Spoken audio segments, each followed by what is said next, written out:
Morning.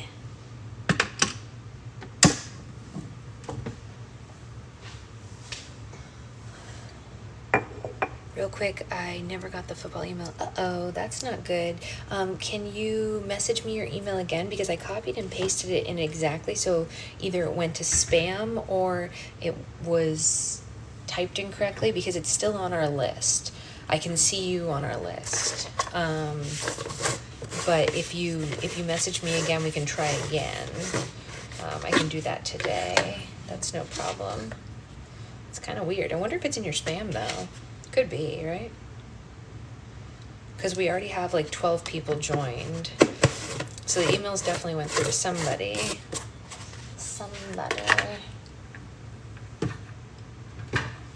Okay, I could have missed it too. Yeah, just check spam, and then if it's not in spam, message me with your email again, and we'll try it again. Because basically what it is it's like a little slot, and I just copy and paste the emails into each individual slot so I can see which one yours is, because it's not like a jumble of emails. Like each team has its own email address, and so you have your own line, and I can see everyone on their own line, basically.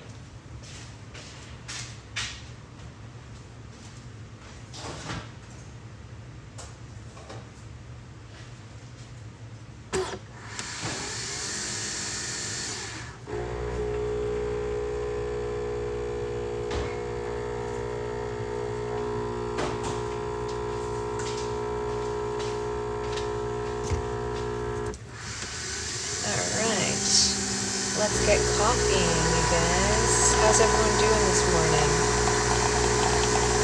The good news is, Amanda, it's not till Sunday, so like we have time. There's literally nothing for you to do before Sunday except like name your team and upload a picture if you want. So it's not like, you know, no stress or whatever. But let's make coffee. I'm a little bit hungry right now, you guys. I'm not usually hungry at this hour, but like I feel like I need a snack. Hungry.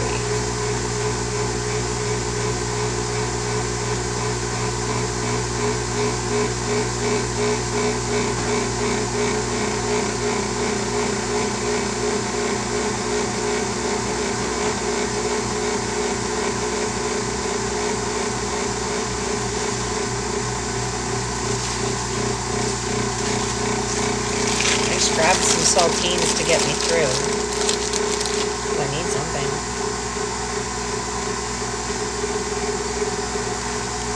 I gotta eat something, you know?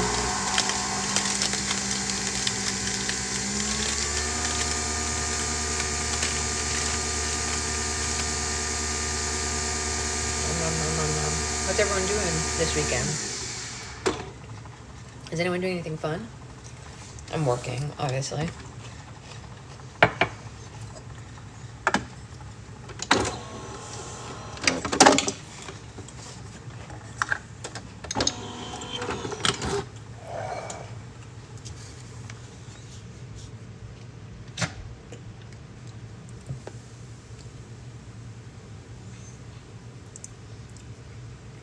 School shopping. That makes sense. I love back to school shopping. That's something I can't wait to do with Secret Baby. Although it's going to be many years, obviously. I'm not going to be back to school shopping for at least 5 years, you know, bare minimum.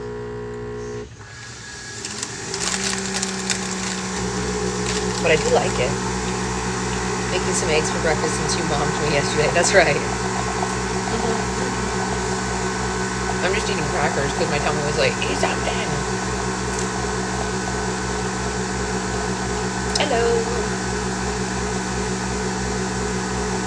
I'm doing my cracker dance.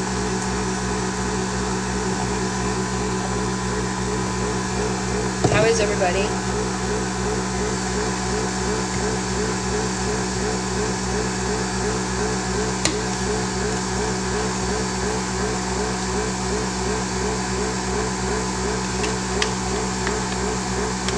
Yeah, me too, Sophie.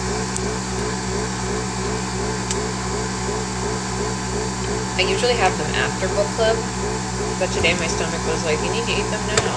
So I was like, okay. Oh, it's uploaded, Jennifer. You can see it on YouTube if you want to catch up.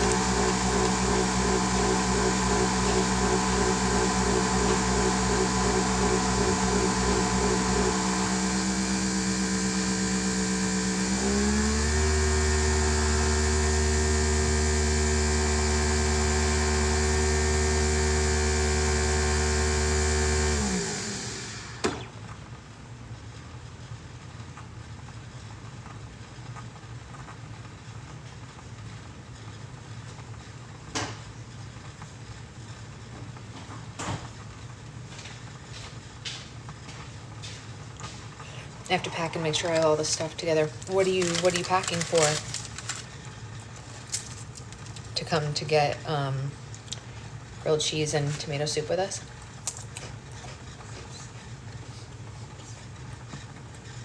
It was delicious last night, by the way, you guys.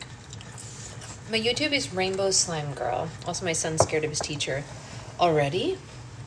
Does he know her? Or is it just like,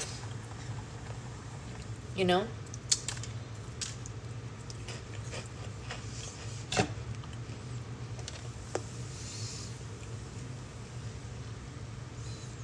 Oh yeah, come on over.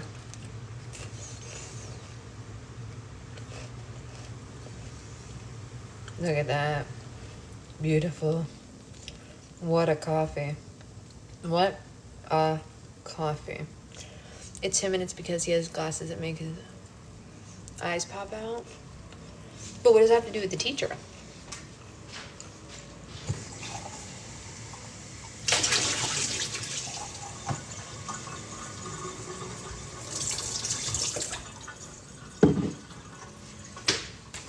Like she just looks scarier to him, or he's afraid she's gonna judge him, or which thing is it?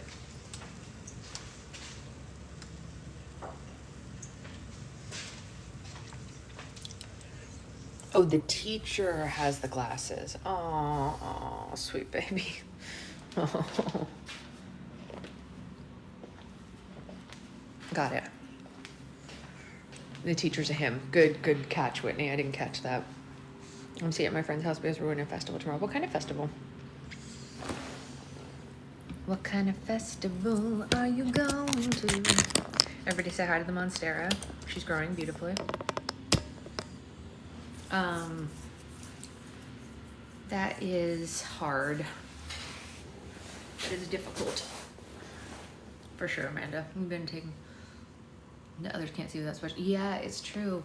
Have you thought about showing him, like, does he know the movie The Incredibles with Edna? She's got big glasses and her eyes bulge out, but she's a good guy.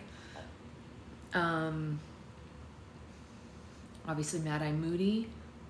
Oh, that's cool. Oh, I think you talked about that before. Oh, thank you. Thank you for the follow. I appreciate that. That's very kind of you. You guys, I'm actually almost at 75K on YouTube, which is a huge milestone, I think, because YouTube is harder to grow on than TikTok by far. So my YouTube is slowly but surely building its little self up. We're real close to 75K, which means we're really close to 100K. My chickens are so dumb, she's stuck and laid an egg in it. Oh no. You've been looking at people and it seems to be helping. He was just shocked. Yeah, I mean, that can be, you know, shocking at first. When everything is new. Hey, Becca. I get that.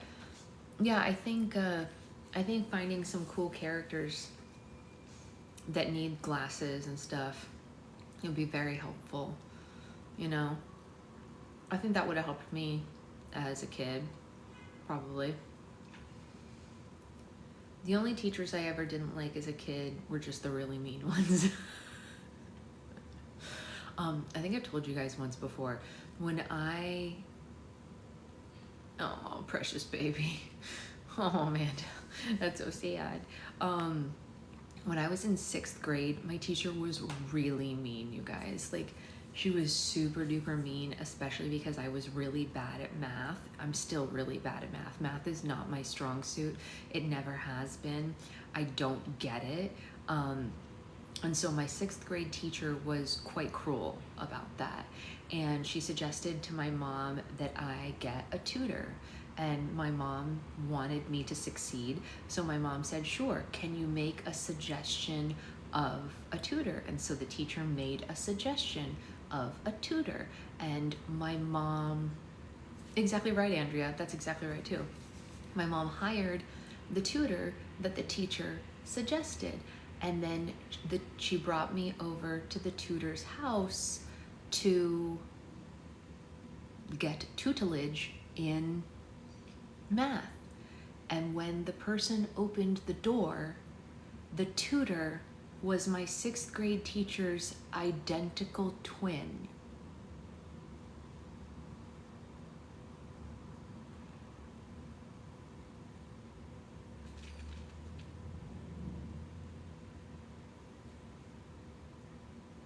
This is a true story, you guys.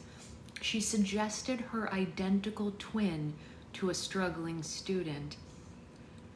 Needless to say, it didn't make math better. Right, Naisa? Like I was like, I already have struggles because you're mean to me, and now I have to see your face more? And I was like,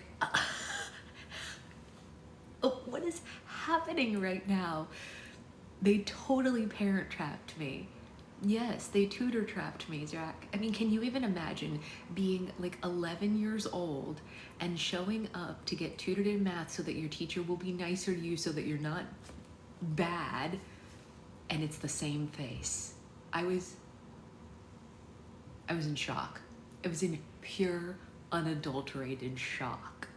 It wouldn't have mattered what face it was. Could have been the most beautiful face in the world, but it was the same face. And I was like,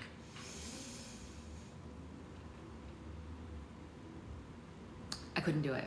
I went one time. I was like, I can't do this. I can't do this. She's so mean to me all day. I can't look at her face after school too. I don't even know if she would have been nice because I just only went one time, Jack. I couldn't take it. I'm too sensitive for that. Maybe she was really nice, but I couldn't do it. I couldn't do it. I'll never forget that door opening though, you guys. Oh no, what happened? Ellie, baby girl, what you doing? Did you cut your hair again? We're not supposed to cut our own hair. Aunt Sasha does not cut her own hair. A professional named Ryan cuts my hair. Only Ryan gets to cut my hair. It's true. Aunt Sasha does not cut her own hair. She does not. She does not cut her hair. Only professionals get to cut our hair. Or mommies. Yeah, that's me. No, she's mad that I won't let her decorate slime. I mean... Ellie, what if we... Slime that's already done. Ellie, what if we decorated something else right now? Ellie, do you have your notebook ready for school? Did you get... No, you don't have notebooks at your age. Ellie, do you have paper? Do you have paper? Can you draw me a picture and maybe send it to me in the mail? I forgot about my girl in the infamous he can't see with the... Oh my gosh, Andrea, please. Are we all just trying to have trauma this morning with my girl? Look, he can't see without his glasses. She wants to use some foam beads. You can decorate the piece of paper with some foam beads. I think that's not the worst. Actually, I have to tell you guys, if you have old slimes, there are some really cool crafts you can do with your kids with old slimes. Like, especially if you take the top of a slime jar and put a very thin layer of old slime in it and let it dry out, it turns into like a little, no, but be serious with me for a minute, Becca. Like, if we let it dry, there's no cleaning. You can use it as like a stained glass and like hang it up in their room as little decorations. They kind of like them in the windows because they make rainbows, you know? It's fun. My kids are out of school because they have no water. Oh, well, that doesn't sound good at all. That doesn't sound good at all. We're gonna come up with some fun projects, Ellie, and you're gonna get to do that. But in the meantime, if you would draw me a picture, that would be super cool for me. I like pictures with lots of colors, mostly pink. Mean teachers. My teacher lectured me on how I wasn't special. Oh my God. What a lecture to give a kid. You're not special. Good Lord. I mean, outrageous. Sometimes it makes me wonder why did they even go into the teaching profession to begin with? I couldn't even begin to tell you. I just had to go to the nurse. You're like, hey, so I just don't feel good. It's not about being special. Why doesn't Ellie make a pretty picture for the baby? Yeah. Ellie, why don't you make a pretty picture for the baby? So she can see it when she's born? We can put it in her room. So if we're gonna put it in her room, Ellie, we need like some forest animals, like maybe a squirrel and an owl and maybe a raccoon and some birds and stuff like that, and some trees. Yeah. I hated my 5th grade teacher, and I had her twice. Ugh, that's terrible. The only teacher that she said she's bringing the slime to baby and drawing a picture. That sounds great. That's a great idea, Ellie. The only teacher I ever had twice was my favorite English teacher, and also my music teacher, because we only had one music teacher for every year. And I loved them both dearly, and I actually still know both of them. So that I'm not mad about having those twice. Yeah, I gotta tell you, Ellie, though, I have bad news for you, Ellie. Aunt Sasha is not good at drawing. I am bad at it. I'm not very good. No, I don't know how to draw very well. You will have to teach me. Amanda, I think you got filtered because all I see is the grade correction, but you know. Yeah, but Becca, I would bet money that I'm worse at drawing than you are. I'm real bad at it. You guys, I'm really bad at drawing. It's almost unbelievable how bad I am at drawing. Like, I don't even have words. My high school English teacher and history teacher are my favorite. I still keep, yeah. My high school English teacher and music teacher, I still have contact with. Yes. Very true, very true. All right, so how does everyone feel about our book that we started yesterday? It was pretty funny, right? Like, I liked the first chapter. I thought it was good. I like her vibe. I think the story is going to be fun and funny. Yeah, me too, Avery. I'm feeling really good about this book. It seems silly, but like a good silly, right? Like, you know, like it's not anything to take too seriously, but that's kind of what we wanted, right? Like a nice little palate cleanser in between some other stuff. So we're doing chapter 2 today, and let's get into it. For anyone who wasn't here yesterday, this book is called Love and Other Conspiracies. It's by Mallory Marlowe, and yesterday's chapter is up on the Rainbow Slime Girl YouTube if you want to listen to that to catch up. But let's jump into chapter 2. In another cosmic conspiracy, Hayden Hargrove lives in LA as well. He doesn't disclose what part of the city that he calls home, but he doesn't argue when I pitch a meeting in Hollywood. The wonder of LA is that each neighborhood has a personality of its own. Silver Lake is for the hipsters, Santa Monica is where the popular kids from high school live, and I'm not sure anyone actually lives in Century City. I don't think anyone lives in Century City, I think it's just the mall. It's so different than reading a memoir because I can't ask questions and talk about it. I know, right? Isn't that funny? It's true, but we can discuss the situation, Sophie. We still do that. I'm fairly certain it's just office buildings and ostentatious fountains and a very large mall. The Century City Mall is large and expensive. I'm not sure what neighborhood lends itself best to the local Bigfoot hunters, though. Although the scroll offices are in Hollywood, I try to spend as little time there as possible. It's a neighborhood full of strip malls and occasionally way too fancy for Hollywood bars and terrifying gift shops. The sidewalk looks like the San Andreas Fault has buckled through them, and they're filled with people in dirty superhero costumes selling overpriced photos to tourists. Ugh, it's so true, you guys. It is so, she's so right. It's true. It's just a mess. Like, don't even go there. It's so dirty. Hollywood is a necessary evil of living in LA. It's also the only place that would naturally have an alien-themed pop-up bar. Sure, Earthling, can I get you anything? The bartender, wearing a tinfoil hat and antenna, hovers in front of me. I eyed the sticky menu. All the cocktails have space-themed names, and I'm too flabbergasted by the titles to dig into what is in these drinks. I panic and I order something called the Space Oddity. Oh, that's exciting, Ellie. That's a really good slime. It smells nice, right? And it's pink. I received a neon blue drink that might earn me a lecture at my next dentist appointment, but it tastes fine enough, and I'm not mad about paying $17 for it, I guess. I turn around and skim the crowd. Unsurprisingly, there are not many people in an alien-themed bar on a Wednesday night, but none of them seem to be Hayden. I told him to look for the girl with blue hair. I seem to fit in a place like this with the glittery walls and the UFO mobiles floating above, even if I don't believe that aliens are real. I used to do that all the time. If I was meeting someone when I had colored hair, I'd be like, just look for the rainbow. It's fine. Oh my God, you're that guy, the bouncer says behind me, and somehow I feel like I already know who he's talking to. My girlfriend and I went to your panel at Conspiracies last year, the one on alien autopsies. Man, that was unreal. Honestly, Jack, $17 for a cocktail in Los Angeles is not that unusual, especially like a themed bar, so it's pretty par for the course.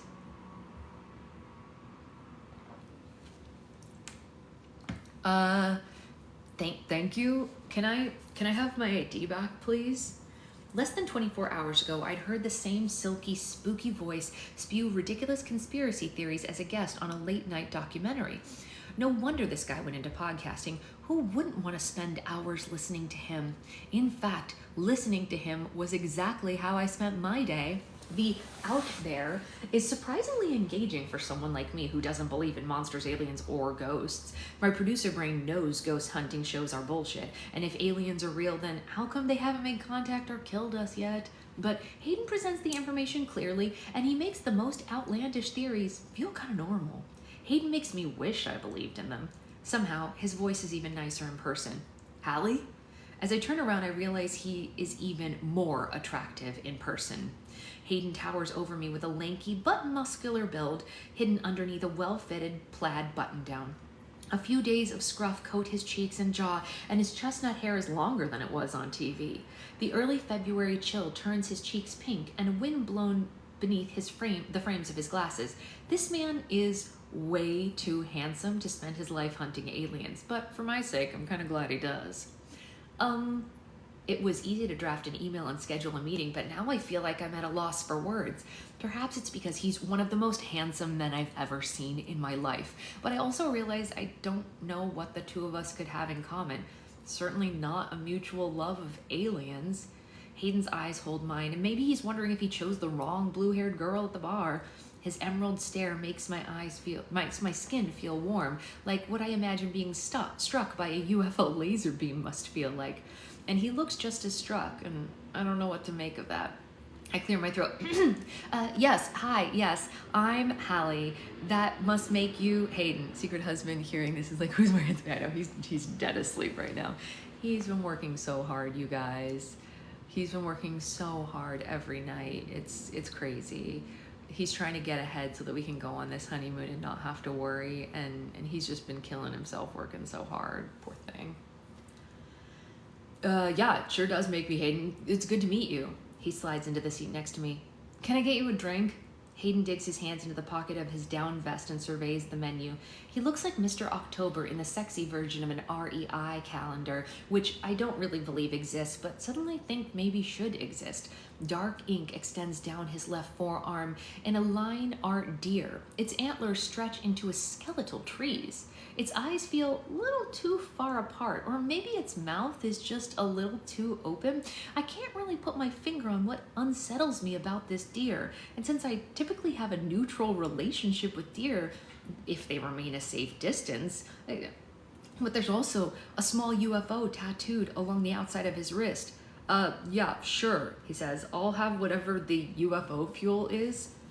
I just hope the drinks don't get us abducted and probed, I joke. Hayden shrugs, straight-faced. It'd be interesting, like, for science. Even in the name of science, I would really like to avoid being probed. I want to know nothing about this man's kinks. Right, I say. When the bartender returns, I order his drink, which looks like it should glow in the dark. A neon green concoction of God knows what. There's a small plastic alien floating in the drink, riding the single large ice cube like a mechanical bull. Hey, I frown. Mine didn't come with an alien.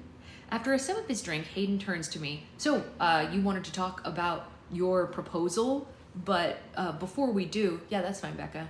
Oh no. Hayden leans in close and glances covertly over one shoulder. You're not trying to scam me into giving you classified info, are you? His wariness makes me glance over my shoulder too. You have classified information? Hayden's eyes shift back and forth, debating if he should keep going or not, and then his shoulders and his hands rise in surrender. Listen, I know a guy, okay? Is the guy you? Hey, look, you never know who's trying to scam you for black market Bigfoot footage. Oh, it seems like you've had a few bad run-ins with foreign princes asking for your bank account info. Does that count as a conspiracy? I don't know, but the smile peeking at the corner of his lips indicates that maybe I've tapped his conspiracy theorist funny bone. Hayden laughs and takes another sip of his drink. Hey, no, listen. This is serious business. Old people fall for this stuff all the time. It might be a conspiracy. Bingo. Well, fortunately for you, I don't look like a nefarious royal trying to take your money. At least I don't think I look like that. No, he says, and the word is sharp, and his hardened gaze gives me a the hardened gaze he gives me cauterizes like it's a hot knife. Cauterizes like a hot knife. That's a difficult sentence to say out loud. No, you don't look like one. I'm too busy drowning in the tone of Hayden's words and the piercing look he's giving me to come up with another quip, so I just take a sip of my drink. I've spent all day wondering how tough of a sell this might be, or if the vibrant conspiracy theorist persona is just an act. I'm guessing now that it isn't an act, but there is something human and grounded about Hayden that reassures me that we might be able to make something work here. Hayden clears his throat. So, the show. Right, yes. So, every year, Scroll does their series program where our in-house creators pitch and produce a season of a web series. There's usually, say, around 10 shows, and the most popular series gets picked up for a second season and everything that comes with that. Scroll judges based on viewership and engagement, social media buzz. I've seen creators gain up to 1 million new followers from their shows. It can make an entire career. We have one spot open and my boss wants me to find a show that I think will be wildly successful. Obviously, the Out There already has a huge following, but it could be even bigger if we adapt it into a web series. There's a lot about the podcast that's already working, but we could make it more visual. I mean, you were great on Cosmic Conspiracies. I'm thinking that for certain episodes, you could do like a real ghost hunt or a moth guy. Hayden's shoulders rise eagerly when I mention the phrase ghost hunt, like I've scratched a hard to reach itch, and then he deflates. It's Mothman. Right, Mothman hunts. I think that the monster market might be untapped. I mean, clearly, we haven't found Bigfoot yet. Right, of course, I play along, but he's genuinely vexed that there are mysteries still out there. Yeah, so there's clearly work for us to do. So we'd work together over the next few months. You'd be freelance as a contractor for Scroll during the duration of the season, and I would be your producer. We'd have a part-time production staff working with us and a modest budget for our first season, so that can cover like travel and lodging for on-location shoots. You'd still have full creative control over the series. And look, I don't believe in any of this stuff, the aliens, the cryptids, and the ghosts and all that, but I really like the Out There, and I think you could be a great internet personality if we use this platform. Hayden's quiet, sipping his drink, contemplating what I've said. The legal discussion can come later, but all I need is for him to at least give this a chance. If he sees how successful this show could be, we'll be golden. But I am asking him to step away from his podcasting career to morph it into something else, and that's not an easy ask. Finally, he sets down his drink. You mean you really don't believe in any of it? Suddenly, the blasphemous conspiracy theorist I discovered on Cosmic Conspiracies is back.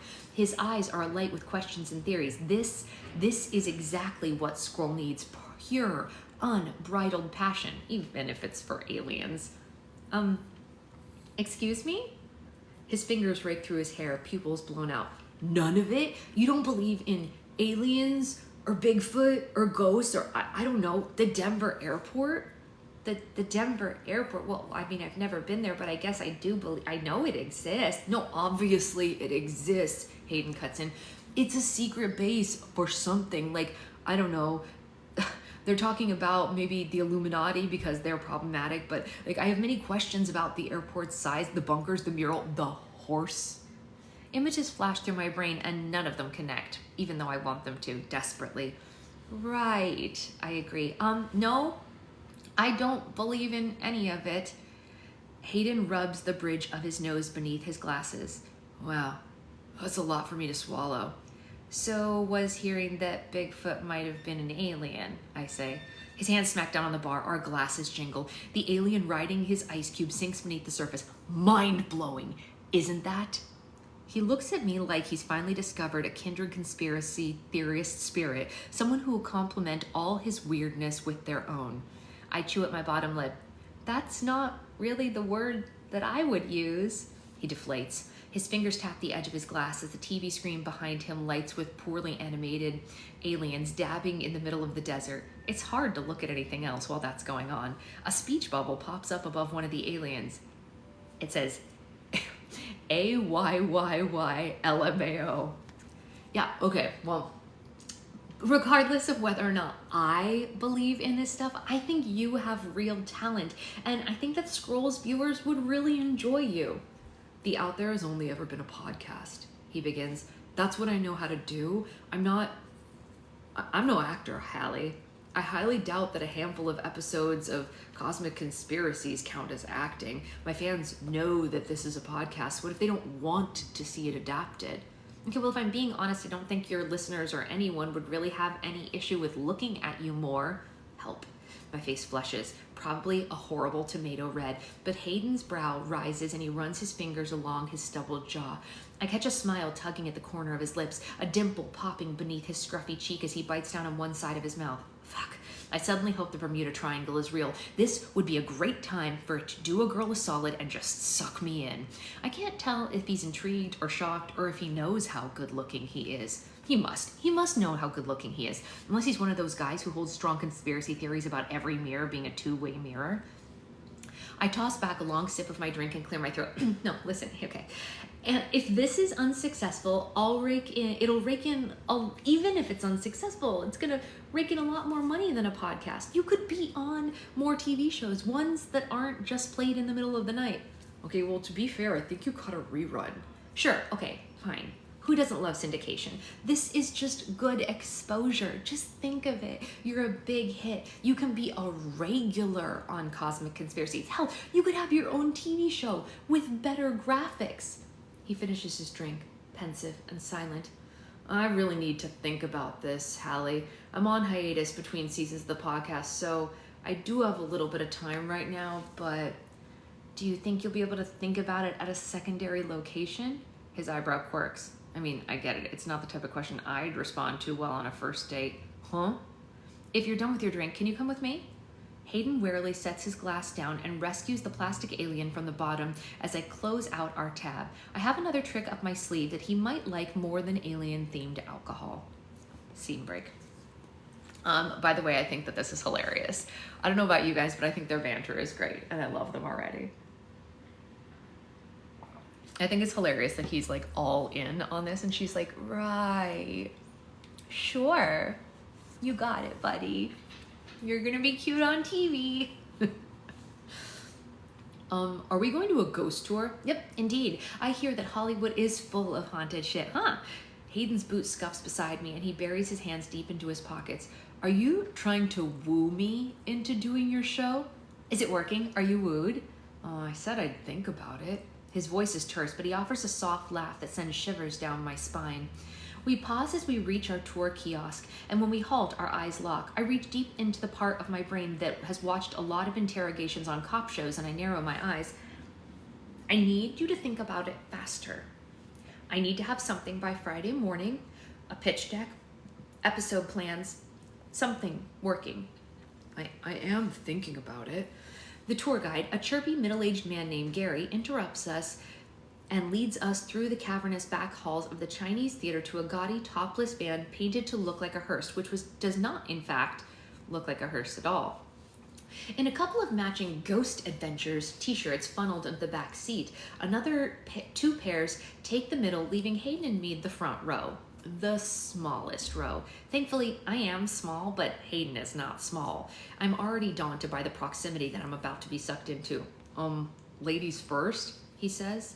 I hop into the van, sliding all the way to the window as he climbs in after me. His long legs hardly fit behind the passenger seat, and the tip bucket is placed between the driver and Gary as he readjusts our knees brush, worn denim against my thin patterned tights. The van itself smells like plastic and cigarette smoke, but Hayden smells like amber and whiskey with a note of old books. The touch sends a tingle up my back. It's been a long time since I've been attracted to someone, and in the past I've experienced it so rarely that I've started viewing men as painted swatches in various neutral tones. When I look at Hayden, I see a deep forest green and warm browns like mulled wine and fall leaves. Color, for the first time in so long. There's something about Hayden that interests me, and not just because of the odd way he came into my life.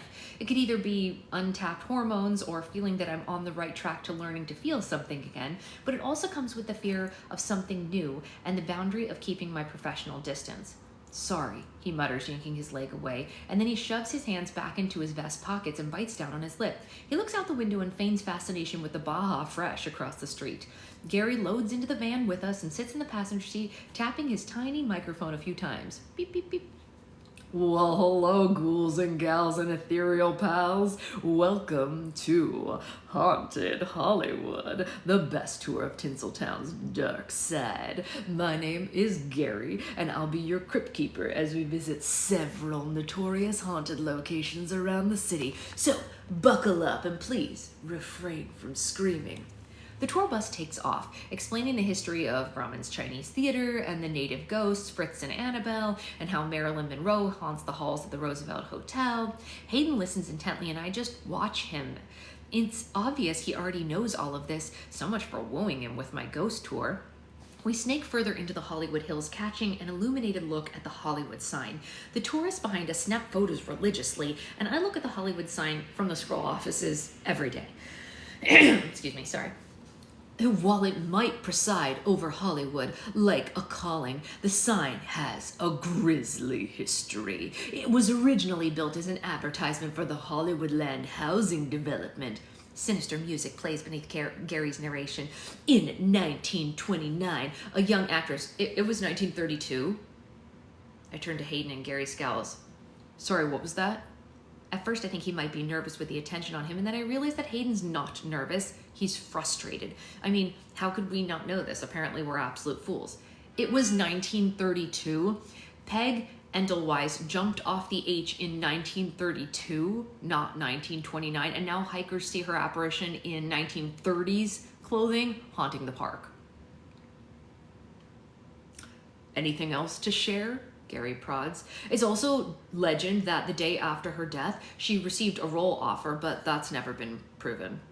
Gary throws a fiery stare Hayden's way. This guy'll take tips at the end of the tour, I guess. Hayden rubs the bridge of his nose beneath his glasses while the bus leads up deeper into Griffith Park. He grumbles to himself as Gary feeds the tourists an overdramatic story about the random body parts that show up in the park over the years. Gary alleges that the mysterious body parts were credited to the Night Stalker, to which Hayden hisses softly, no, under his breath.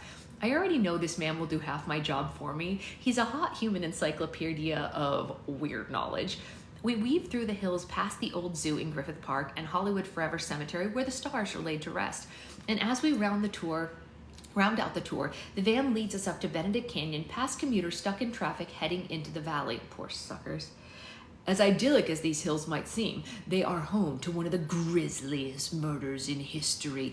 In August 1969, cult leader Charles Manson and his followers murdered actress Sharon Tate and 4 friends. Manson's orders were to do it as gruesomely as you can.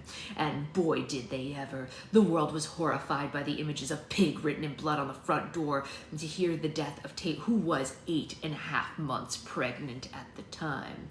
The house remains a tough sell for real estate agents all over Los Angeles. Can't imagine why. The house isn't even there anymore. Hayden interrupts. It was torn down in 1994. It's still there, kid. I'm not going to say it out loud because they put an address, and you know how TikTok hates when you reveal information. You can plug it into Google. Hayden slips his glasses off and drops them into his lap. Years come off his face instantly, and I note the small indent on the bridge of his nose left behind from the frames. I don't get to fixate on his oddly charming features before I realize that Hayden is taking his glasses off like a cowboy would cock his gun before a duel. Hayden is about to throw down over Charles Manson. I can't tell if I'm horrified or horrifically amused. Hayden digs the bases of his palms into his eyes. No, it's not. The house was demolished. Now, the David Oman house is the closest location to that site of the murders, 150 feet away. That is where most of the hauntings take place. Now, apparitions of the murder victims have been seen in the house and in that area. It's one of the best documented paranormal locations in all of Los Angeles. You plug it into Google. Oh my God. Oh my God. Oh my God. No.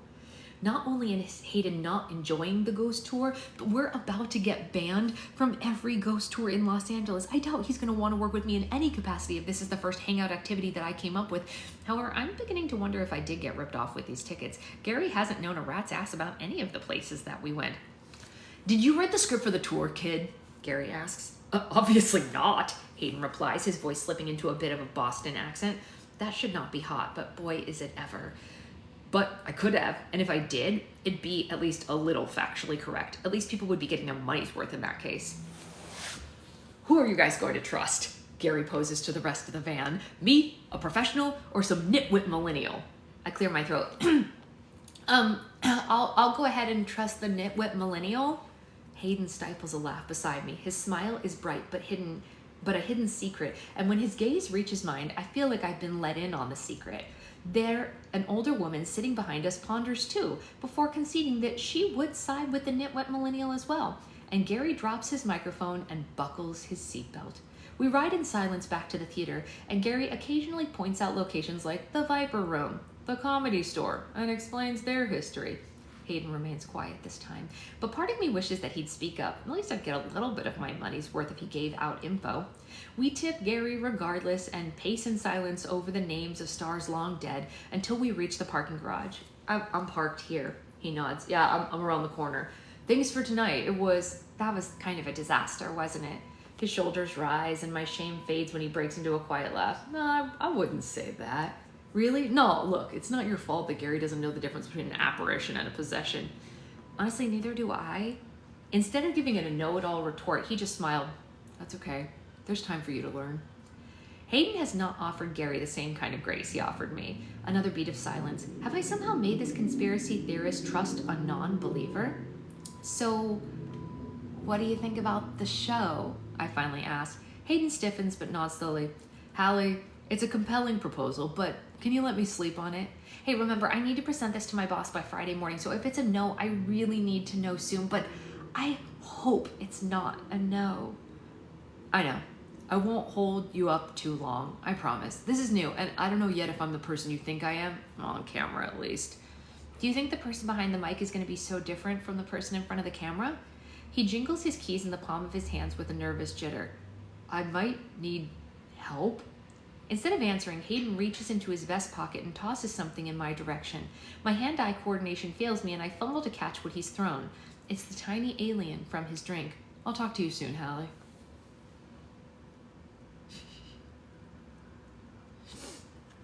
Why is Hayden giving cash card? I don't know, maybe it's just the voice that I read them in.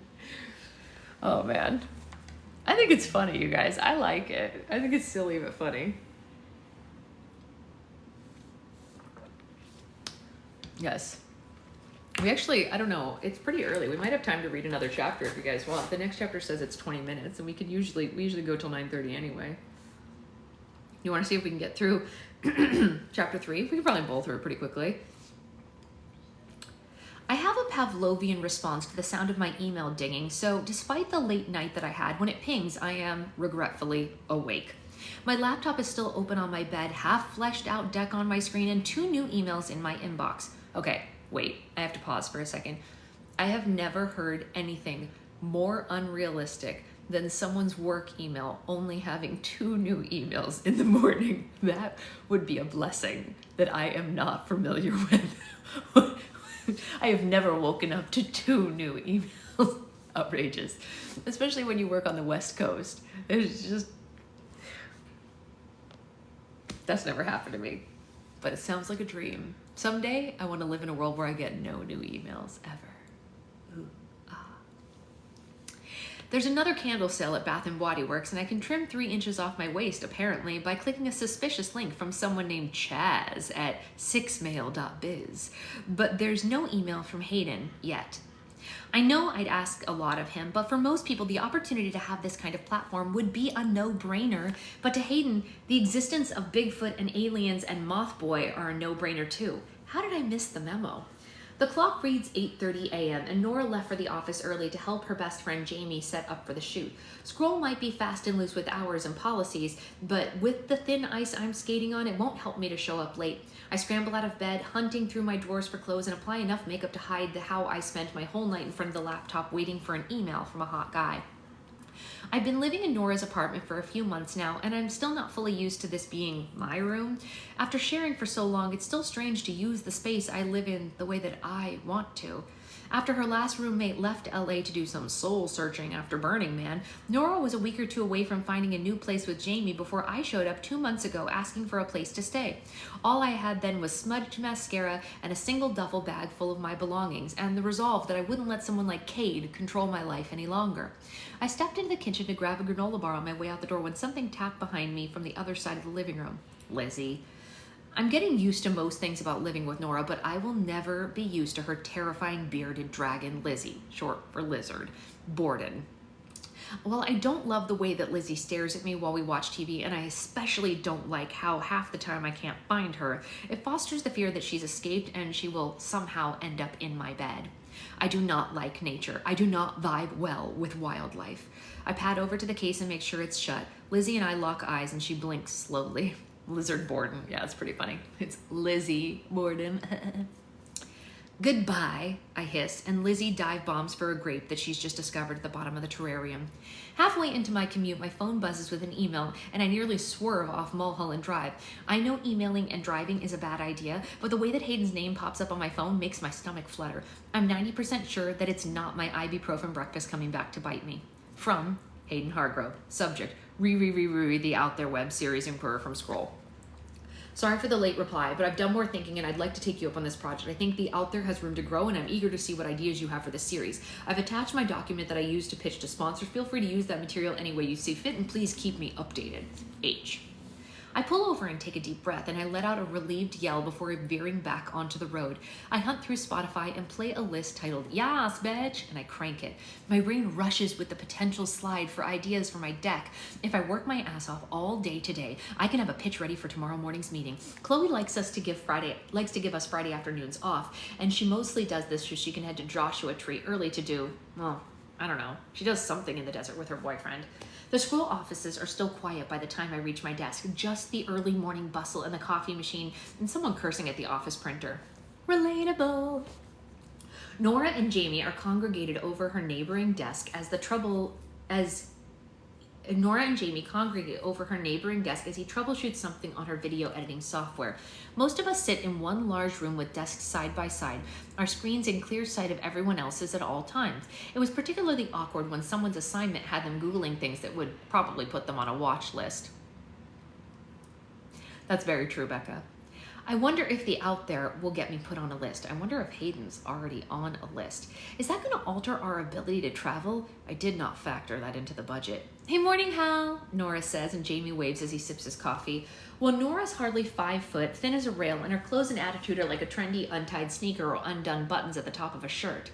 Jamie Santos is laced up like a corset. He's shy with the warm affability that makes him malleable wherever he goes. He's also unfairly handsome.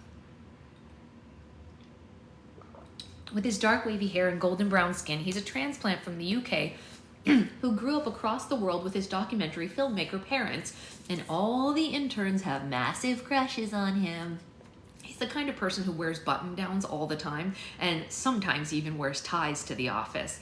But it's hardly out of character with his lilt of a British accent and his prep school background. Yet somehow he and Nora are inseparable. Jamie's a fixture around our apartment, sometimes subjecting Nora to excessively boring movie marathons about or absolutely crushing Jeopardy with takeout after work. He's pleasant, unobtrusive, and he picks up after himself, but I get the feeling that he saves most of his vibrant colors for Nora.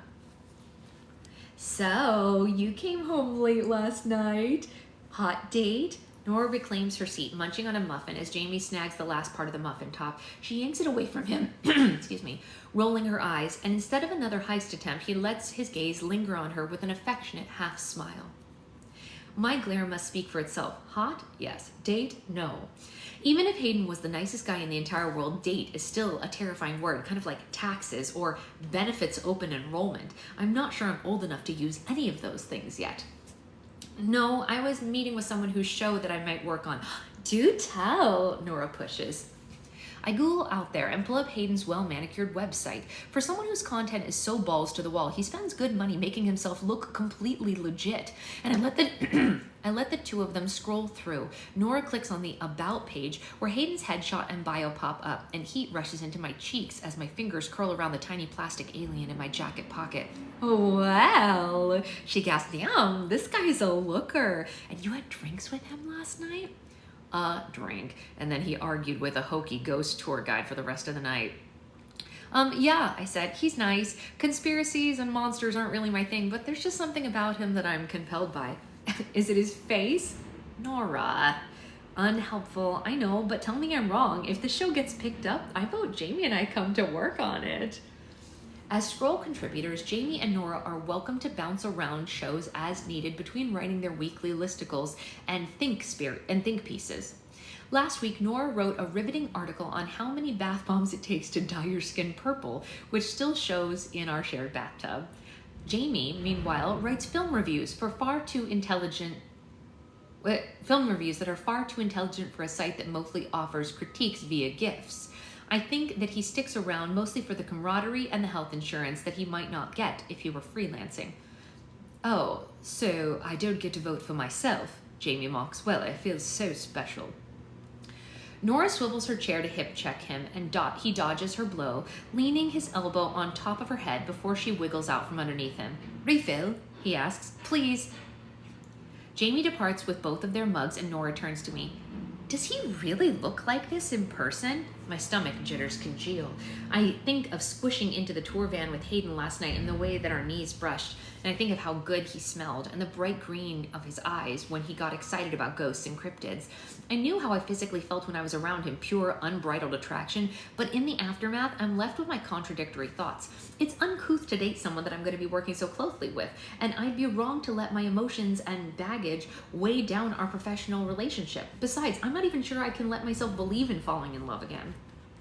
Yeah, no, he does look like that, but that's irrelevant. I'm not sure that I'm looking for the dark, fuzzy corners of my brain know that I won't be alone forever, but it's hard to convince myself of that sometimes. Sometimes I think of how much easier it would be to just be alone. I can't fall for someone's pretty words ever again. I learned that the hard way, and red flags are like quicksand. Easy to miss unless you know what to look for, and too hard to pull yourself out of once you're in deep. No, I get it. She doesn't need to dwell on it anymore. We've had this conversation plenty of times. Look, right now I want you to focus on writing a killer pitch and getting yourself into this program, so just believe in yourself. Nora taps a magnet on her filing cabinet, a cat in space drinking wine with the caption, "Believe in yourself," besides her chaotic bisexual decal. I linger on her words. All right, well, if I'm gonna get this series program, then I need to make a kick-ass deck. By the following morning, I have made a kick-ass deck. The visuals are sharp, and I've supplemented the slides Hayden gave me with examples from his episodes, particularly funny clips, engaging storytelling moments, and anything that shows off his on-air charisma. I've started to hear Hayden's voice in my head, more than my own at this point. I send him the finished project, but I don't receive a response by the time Chloe calls me into the sad Keanu conference room. I know that she and Kevin, Scroll's CEO, are sitting inside with notebooks ready to pick my presentation apart, but I've practiced this. I know what I'm talking about. I know I have a good idea. This is what I wanted years ago, to pull random acts from the ether and bring them into the spotlight. I remind myself that I am an asset. The videos I worked on at Scroll were regular viral hits, and they brought in money, viewers, and attention. Cade leached off my talent and ideas for a reason, because he knew how good I was, and it was my hard work that even got me the chance to vie for this spot. I am valuable here, and I am going to be valuable in driving out there to first place. I need to be. But that doesn't change the fact that Scroll has felt like a minefield for the past 2 months. Cade's gravitational pull is strong, and Scroll revolves around him in orbit. And no matter how many times I tell myself that I'm moving on, I will always fear his presence and the way that he has nearly everyone wrapped around his finger. I sense his approach like a rippling glass of water in Jurassic Park. Without seeing him right away, I can smell the familiar scent of his overpriced cologne and mint gum, with a mixing note of sativa clinging to the air. And I know the low, smoky, "Hey," he offers that anyone who passes by. At one point, it charmed me, and it made me feel special when I desperately wanted it to mean something. And when I'd felt the things I did for him so infrequently, how was I supposed to know that that wasn't normal? I clutched my laptop closer to my chest, ready for it to take a bullet for me. My funky pattern tights, jean shorts, and sweater felt like weak armor. There's nowhere to run right now. He stops in his tracks and turns to me with a cloying smile, and I immediately think of everything that's wrong with me today. Does my hair look greasy? Is my concealer creasing in my eyes? Is it showing how tired I am? Have I put on enough weight for Cade to notice? Is there enough on my hips for him to pinch and snipe at? Oh my gosh, please stop, you rando. I try to stop spiraling instead of brainstorming everything that I like about myself. I like my fun hair, and I like my body. I love my offbeat style, and I know I'm a damn good producer. But with Cade standing in front of me, I can't believe any of my own affirmations, and I'm left thinking of all the places that I don't measure up. Hey, are you meeting with Chloe and Kevin? Cade asks, and damn well knowing the answer. No, I'm just loitering outside of Sag Keanu for no reason. They offered you Eric's spot, didn't they?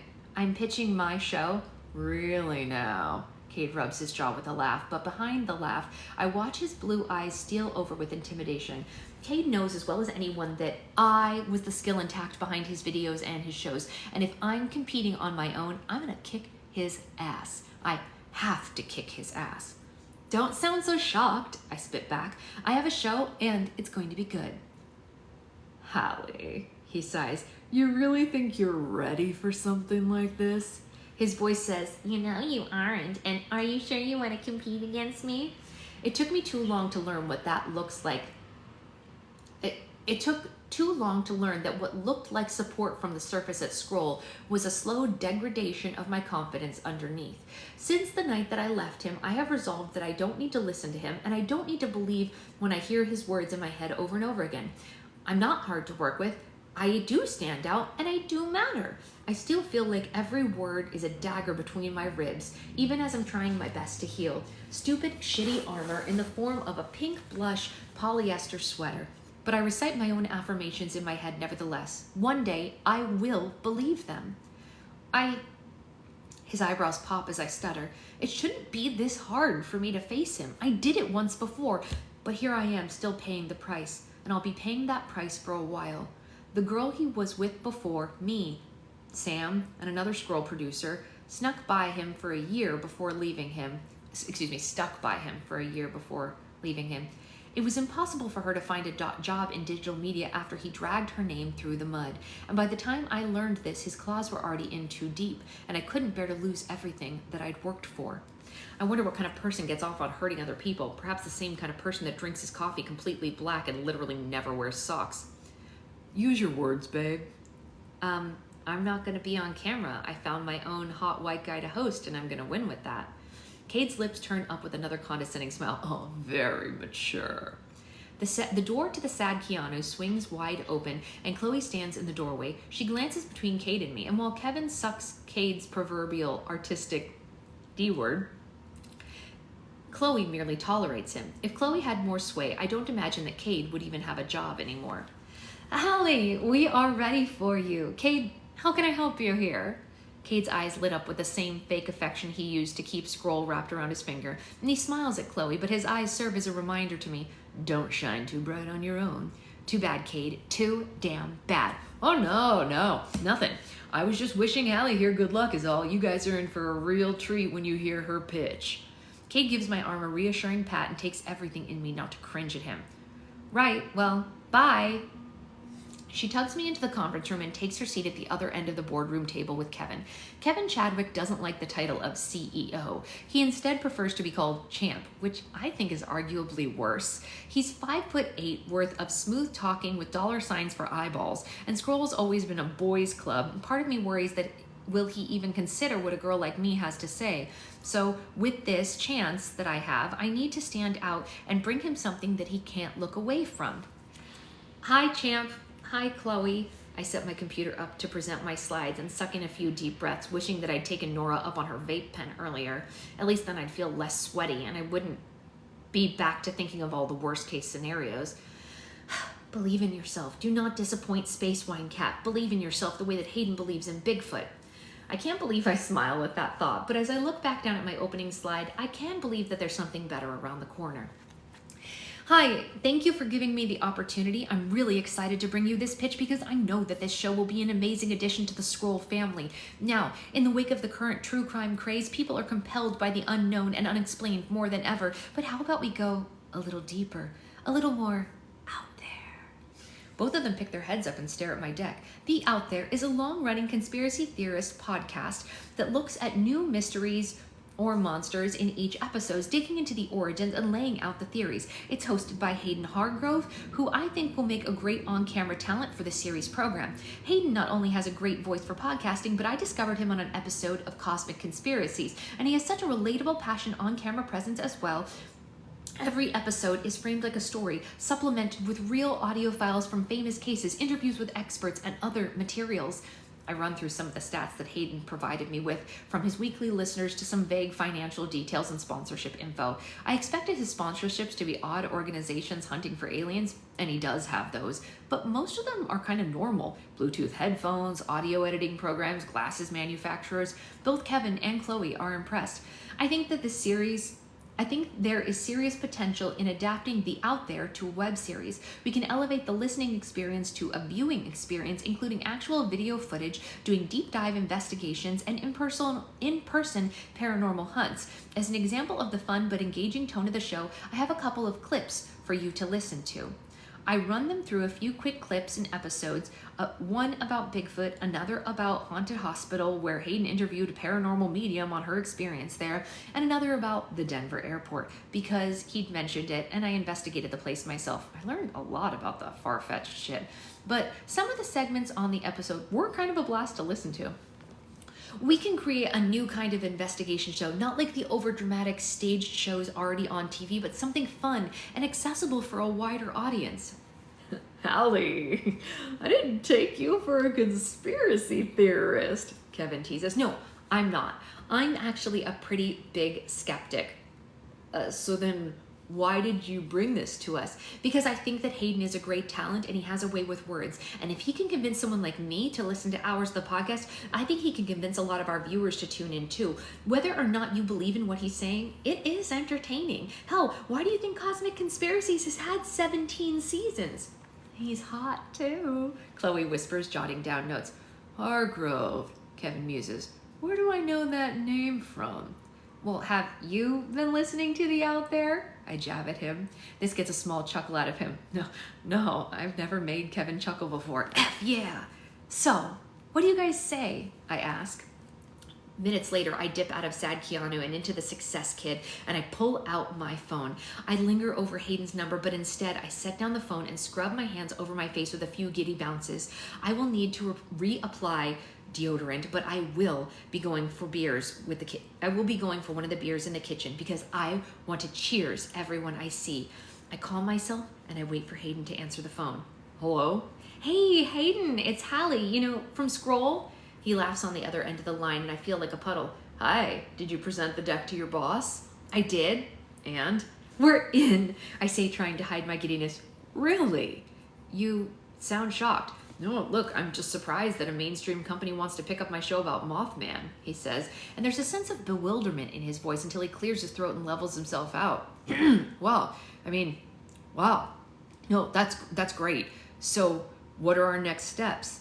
Well, they want a pilot episode by the end of next week, and I know it's a bit of a crunch, but we're joining the game late. We can reuse one of your old episodes so we don't have to do the research from scratch, and we can get set up to get to work right away. He's quiet for a moment. Yeah, we do have a lot of work to do. What are you up to tomorrow? Nothing? Good. Well, we've got to get you up to speed. He hangs up before I can ask what the hell that means.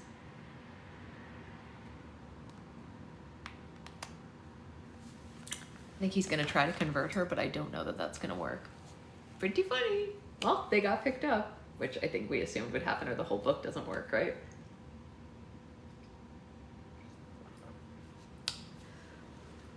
So far, so good. I think it's pretty funny.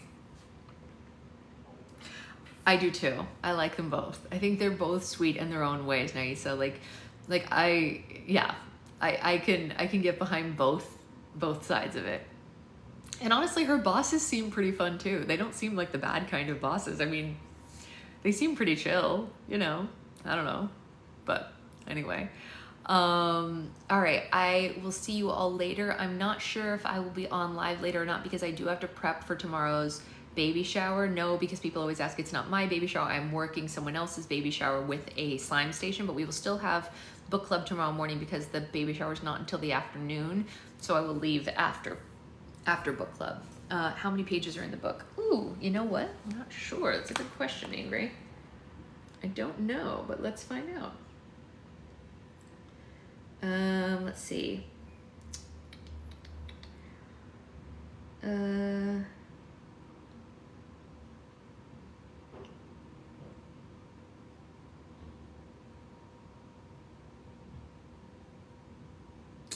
367 pages are in this book, and we are on page 45. So we have quite a bit to go. We have quite a bit to get through on that. But it's fun so far, and I think it's great.